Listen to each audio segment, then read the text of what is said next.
is that it's more likely what everybody's saying it's going to be settled outside of court. It'll more likely be a money. Like, here's we'll pay you this, and nobody ever talks about it again. Unfortunately, the damage is already done, and so that leads to the next point, which we're going to talk about. Let me bring you back in here, Dave.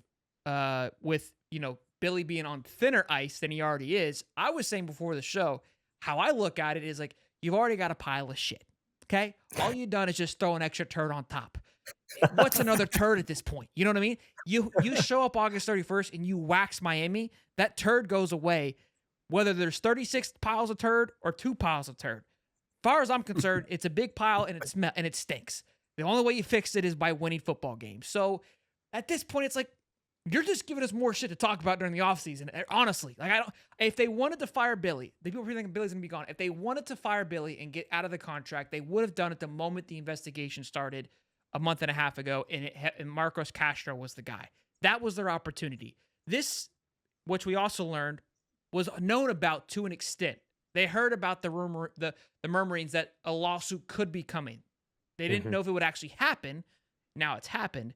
But this isn't a surprise to Florida. They knew this was coming. I don't think Florida runs. What is your thought on that? We know Billy Napier has a lot of support in that administration building. We know that. Yep. They're going to be patient with Billy Napier. I'd be surprised if they keep this in their back pocket and like, well, okay, say Florida, hopefully not. Florida goes 4-8. Sure. Do they keep that in their back pocket and be like, okay, well, maybe it is time to move on, and now we have an easier way to do so?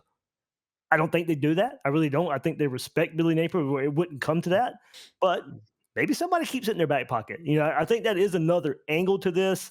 I don't like talking about it because I hope it all works out and Florida Sure. goes wins 8-9 games this year, and it's swept under the rug a little bit.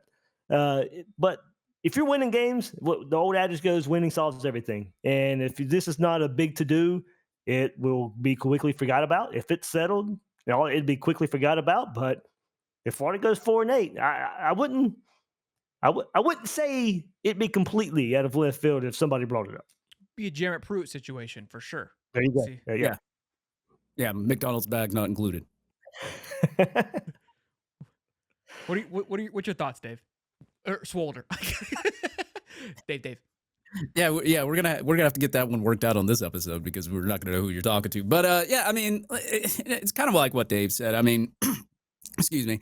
Like, I mean, you could technically put this in your back pocket and say, okay, well, we were very upset at what happened last year with the scenario and all of that, and maybe it's just time to leave, and then you get out of a buyout. But in this case, like Dave said, like, and me and Dave kind of know the same people behind the scenes and all that. It's like they do have a lot of respect for Billy Napier. I'm pretty sure, like as you said, there's probably going to be some kind of settlement. It's probably going to be swept under the rug, and we're probably just going to play football and then see what happens. But at the end of the day, man, situations like this are very touchy. You got lawyers involved. You've got like a lot of different scenarios from different angles. You got agents involved. You got all sorts of just hearsay right now from what we know. And Josh Pate even said the same thing that Dave said. It's like, if all this stuff is true, you got to prove it. And if you can't prove it, anybody could sue anybody. Like I could sue Dave and say, oh, he made fun of my eyebrow, and I want to sue him for doing this, that, whatever. But if he didn't say anything and I can't prove he said anything, how can I sue him, right? So I think it all comes down to a hair joke a while ago. Yeah, there you go. Prove it. I mean, yeah. At the end of the day, he's right. It's a two-way state, and if you're not going to get Billy Napier to agree to that anyway, if he wanted to, and at first you got to.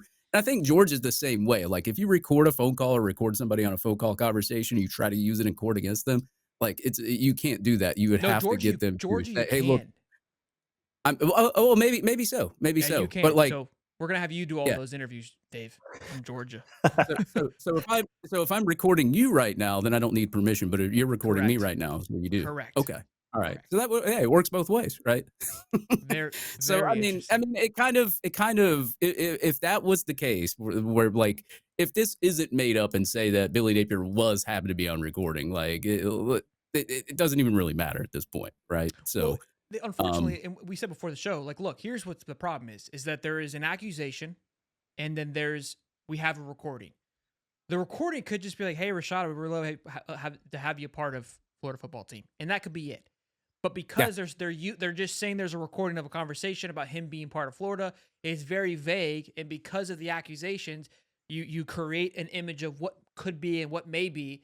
And like I said, I don't think there's going to be a defense to this. So the perception is the worst part here, is because of what people feel and think is going to happen. The biggest argument, I guess, or the biggest complaint that I've been seeing is the attack on Florida, that Florida is screwing over players, that this is Florida taking advantage of people. And what I was saying before Dave, before the show, is the whole concept, the whole thing, that the whole tea here is that Billy conspired with Hugh and the other guy, Castro, to persuade Rashada to come over, to then pull the rug out and say, psych, to screw over Miami and use Rashada as the pawn piece, right?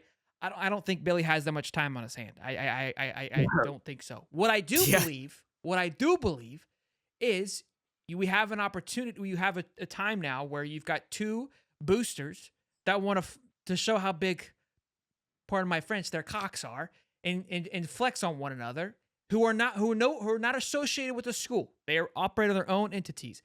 And this big booster flexing their, who's got the bigger what, has always happened. But now, because of the bigger half cock, the bigger huge cock, absolutely. But now, because you're able to flex it more publicly, which is, we saw the tweets, right?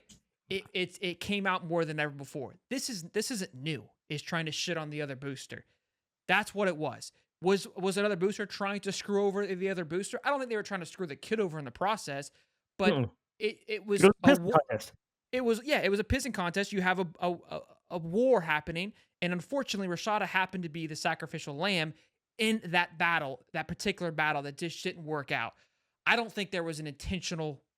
I could be wrong, but I just think it's when you understand the personalities and the competition and the hate for these schools that we all have. I could see where you just turn red and you're like, I'm just trying to screw this person over, never intending to screw over, i.e. Rashada. Unfortunately, that's how it looks and how it plays out.